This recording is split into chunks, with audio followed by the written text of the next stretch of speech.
할렐루야! 산소망 되신 우리 주 예수 그리스도를 바라봅니다.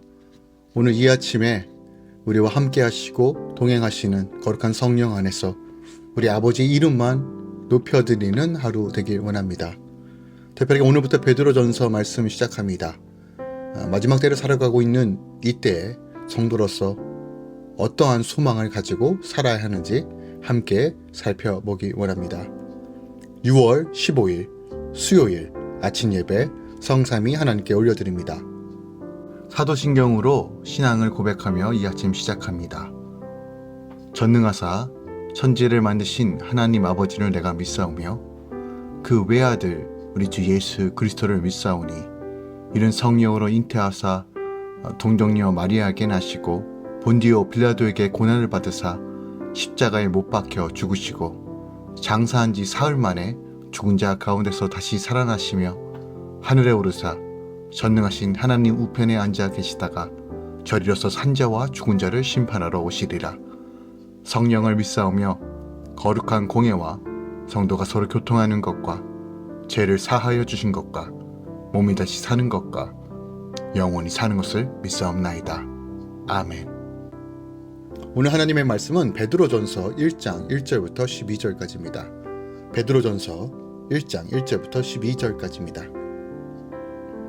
예수 그리스도의 사도 베드로는 본도, 갈라디아, 갑바도니아, 아시아와 비두기니아에 흩어진 나그네 곧 하나님 아버지의 미리 아심을 따라 성령이 거룩하게 하심으로 순종함과 예수 그리스도의 핏부림을 얻기 위하여 택하심을 받은 자들에게 편지하노니 은혜와 평강이 너희에게 더욱 많을지어다. 우리 주 예수 그리스도의 아버지 하나님을 찬송하리로다. 그의 많으신 긍휼대로 예수 그리스도를 죽은 자 가운데서 부활하게 하심으로 말미암아 우리를 거듭나게 하사 산 소망이 있게 하시며 썩지 않고 더럽지 않고 쇠하지 아니하는 유업을 있게 하시나니 곧 너희를 위하여 하늘에 간직하신 것이라. 너희는 말세에 나타내기로 예비하신 구원을 얻기 위하여 믿음으로 말미암아 하나님의 능력으로 보호하심을 받았느니라. 그러므로 너희가 이제 여러 가지 시험을 말미암아 잠깐 근심하게 되지 않을 수 없으나 오히려 크게 기뻐하는도다. 너희 믿음의 확실함은 불로 연단하여도 없어질 금보다 더 귀하여 예수 그리스도께서 나타나실 때 칭찬과 영광과 존귀를 얻게 할 것이니라. 예수를 너희가 보지 못하였으나 사랑하는도다. 이제도 보지 못하나 믿고 말할 수 없는 영광스러운 즐거움으로 기뻐하니 믿음의 결국 곧 영혼의 구원을 받음이라. 이 구원에 대하여는 너에게 임할 은혜를 예언하던 선지자들이 연구하고 부지런히 살펴서 자기 속에 계신 그리스도의 영이 그 받으실 고난과 후에 받으실 영광을 미리 증언하여 누구를 또는 어떠한 때를 지시하는지 상고하니라. 이 섬긴 바가 자기를 위한 것이 아니요 너희를 위한 것임이 계시로 알게 되었으니 이것은 하늘로부터 보내신 성령을 힘입어 복음을 전하는 자들로 이제 너희에게 알린 것이요 전사들도 살펴보기를 원하는 것이니라. 아멘. 하나님의 말씀입니다. 베드로 전서는 로마 정부의 대대적인 정치적 박해로 인하여 엄청난 시련 가운데 직면한 성도들을 격려하기 목적으로 기록된 편지입니다. 오늘 시작 부분인데요. 거듭난 성도의 소망과 시련 중에 기쁨에 대해서 말하고 있습니다. 여기서 베드로는 소아시아 일대에 흩어진 성도들에 대한 문안 인사를 간략하게 전하고요. 그리고 전형적인 머릿말 형식을 따라 발신자와 수신자를 밝히고 난 후에 자신의 사도권에 근거하여 수신자들에게 축도로 문안 인사를 하고 있습니다. 우리가 주목해야 할 것은 베드로가 본선실의 수신자들을 가리켜 흩어진 나그네라고 부르고 있다는 것이죠. 이로 인하여 볼 때 본서신의 수신자는 소아시아 지역에 흩어져 사는 디아스포라 유대인 중 그리스도교로 개종한 유대인 성도들만을 가리킨다라고 주장하기도 합니다. 하지만 이는 디아스포라 유대인 출신 성도들뿐만 아니라 이방인 출신 성도들을 포함하여 소아시아 지역에 사는 모든 성도들, 나아가 이 세상에 살지만 이 세상에 속하지 않고 하나님 나라를 본향 삼아 나그네처럼 살아가는 모든 세대의 성도들을 가리키는 은유적인 표현이라고 해석하는 것이 맞습니다. 즉, 이 말씀은 현재 우리에게 살고 있는 몸된 교회와 성도들을 향한 메시지라는 거예요. 한편 여기서 베드로는 흩어진 나그네 곧 성도들은 하나님의 구속사역으로 말미암아 구원받은 자들이라고 규정함으로써 성도는 이 세상에서 나그네로 살아가는 존재라지만 하나님의 영원한 구속 계획에 따라 택함받고 구원받은 자들로서 장차 반드시 하나님 나라를 얻을 자들이라는 것을 밝히 말하고 있습니다. 앞서 1절에서 2절에 자기의 소개와 함께 목적에 대해서 베드로가 언급했다라면 이제 3절부터는 조금 더 이것을 구체화해서 이야기하고 있습니다. 3절과 4절에서는 예수 그리스도의 부활을 통해 성도를 거듭나게 하사 산 소망을 가지게 하신 하나님을 향해 베드로의 감격적인 찬송이 기록하고 있어요. 성도의 산 소망이란 썩지 않고 더럽지 않고 쇠하지 않는 영원한 하늘의 기업을 받게 되는 것이라고 말합니다. 베드로는 성도가 시련 중에도 오히려 기뻐해야 할 이유가 다음과 같다고 언급합니다. 첫 번째, 성도는 마지막 때에 완성될 구원을 마침내 얻기까지 하나님의 보호를 받음으로 비록 여러 가지 시험으로 인해 잠깐 금신할 수 있으나 근본적으로는 큰 기쁨으로 기뻐해야 한다는 것이죠. 이것이 5절과 6절입니다. 두 번째, 시련은 성도들의 믿음을 연단시켜 예수께서 재림하실 때 칭찬과 존귀와 영광을 얻게 할 것이므로 성도들은 시련을 당할 때 오히려 기뻐해야 한다는 것이에요. 이것이 7절과 9절의 내용입니다. 특별하게 믿음의 확실함, 이 확실함을 위해 우리 시련과 어려움을 준다는 거예요. 결국 시련과 어려움은 우리에게 유익이 된다는 것이죠. 세 번째로 신약 성도들의 구원은 구약 선지자들로 연구하고 살폈던 것뿐만 아니라 성도의 구원의 신비에 대해서는 하늘의 천사들도 살펴보기를 원할 정도로 영광스러운 것이므로 기뻐해야 한다라고 10절에서 12절에 언급하고 있습니다. 오늘 본문 말씀 우리에게 주시는 내용에 대해서 조금 더 우리가 해석하고 어떤 말씀을 주실지에 대해서 우리가 한 번 더 고민해 보기 원합니다. 오늘 본문을 통해서 우리가 또 주목해야 볼 것은 우리가 이 세상에 살아가는 신분, 즉 성도는 나그네와 같은 신분이라는 것에 우리가 한 번 더 주목해 보기 원합니다. 1절을 보면요, 베드로는 이 편지를 받은 수신자를 가리켜 흩어진 나그네라고 표현합니다. 궁극적으로 우리가 이 세상에 살지만 이 세상에 속하지 않고 천국을 본향 삼아 나그네처럼 살아가는 모든 세대의 성도들을 가리키는 표현입니다. 모든 세대의 성도들은 이 세상에서 나그네처럼 살아가는 사들입니다. 나그네는 이 세상에 살지만 이 세상에 속하지 않으며 참다운 본향을 바라보고 살아가는 자를 말합니다. 창세기에서 야곱이 그랬고요, 요셉이 그랬습니다. 오늘날 우리는 어떠한 모습으로 살고 있습니까? 나그네처럼 살고 있나요? 아니면 영원히 거할 것 같은 자의 모습으로 살고 있나요? 이 세상은 끝이 없다라고 말하고 인간이 가지고 있는 생각과 이상이 유토피아를 만들 수 있다라고 말합니다.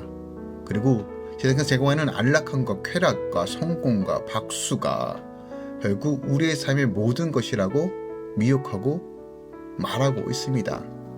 오늘 많은 것들이 제공하는 것들이 보여주는 것들이 우리는 이 세상에 나그네처럼 사는 것이 아니라 마치 주인이 되어 살아가야 된다라고 말하고 있습니다. 물론 우리는 하나님의 아들들의 현현으로서 이 세상을 성령의 능력으로 통치하고 다스릴 수 있어야 합니다. 그럼에도 불구하고 우리가 이 땅에 살고 있지만 여전히 영원한 하나님 나라를 바라봐야 할 나그네적 삶을 살아야 함도 우리가 늘 기억해야 한다는 겁니다. 이 세상의 허무한 것을 향해 다가가는 삶이 아니라 영원한 삶을 향해, 영원한 천국을 향해 하늘의 시민권을 가진 자로서 그 정체성을 가지고 살아가야 한다는 거예요. 그래야지만 앞으로 올 수많은 고난과 어려움과 대환란 속에서도 믿음을 지키며 나아갈 수 있다는 거예요.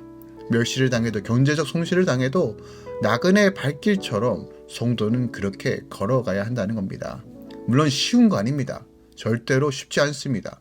하지만 우리가 성령 안에서 하나님의 나라가 밝히 보인다면 우리가 어떻게 살아야 하는지도 알 수 있다는 겁니다.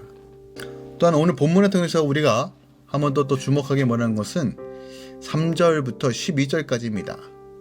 바로 베드로 전체에서 흐르고 있는 중심 주제이기도 한데요. 그것은 바로 하나님을 향한 찬송이라는 거예요. 이 단어가 본 서신의 궁극적인 주제가 되는 것이 왜 그러냐면 하나님께서 아무 목적 없이 베드로를 통해 기록한 것이 아니고 당시 상황상 정황상 성도가 어떤 삶을 살아야 하는지를 분명하게 보여주는 것이 이 베드로 서신이라는 거예요. AD 64년부터 시작된 네로 황제의 그리스도교에 대한 대박해를 기점으로 로마 제국 전역으로 확장되고 있는 그리스도교에 대한 박해와 궁극적으로 말세에 거세게 일어날 성도에 대한 이 세상 사람들의 핍박 속에서 성도들이 어떻게 살아야 하는지에 대한 답이 바로 베드로전서에 기록되어 있다는 거예요. 우리가 어떻게 살아야 될까요? 바로 찬송하리로다예요. 찬송이에요. 이것은 우리가 고난과 시련 속에서 취해야 할 마땅한 삶의 태도라고 가리킵니다. 그런데 이 찬송이란 이 말, 고난과 어려운 것에서 찬송이란 이 말이 굉장히 부담스럽습니다. 어떻게 시련과 고난 가운데서 아멘하고 찬송할 수 있단 말입니까? 쉽지 않습니다.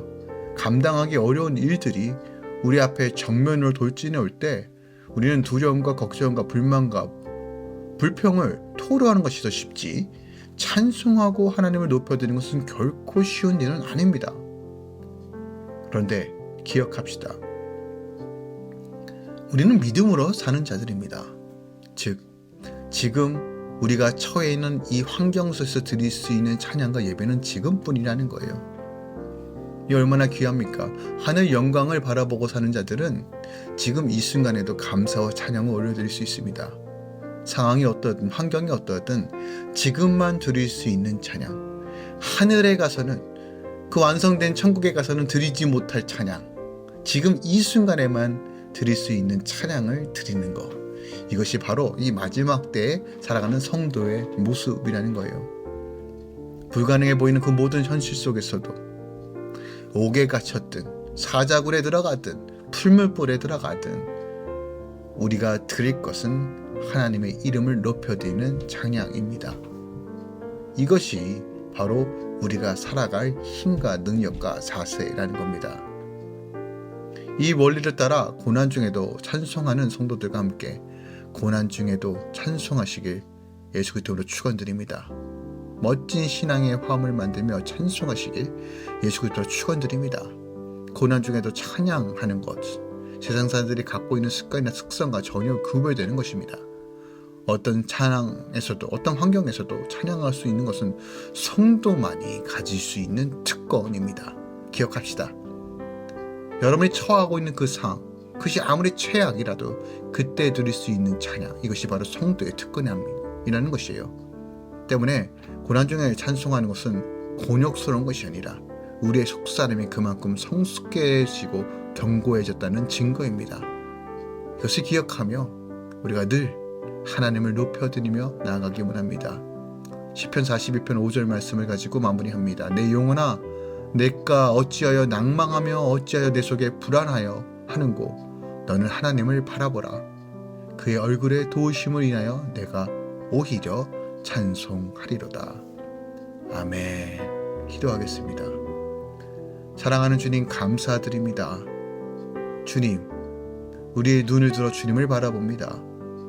지금 드릴 수 있는 최고의 예배와 찬양을 올려드립니다. 상황이 어떠하든 환경이 어떠하든 산소망 되신 주님, 우리 이 땅의 나그네이며 또한 하나님의 본향을 향해 나아갈 자잘한 것을 늘 기억하고 주님께서 맡겨주신 그 자리에서 감사함으로 나아가기 원합니다.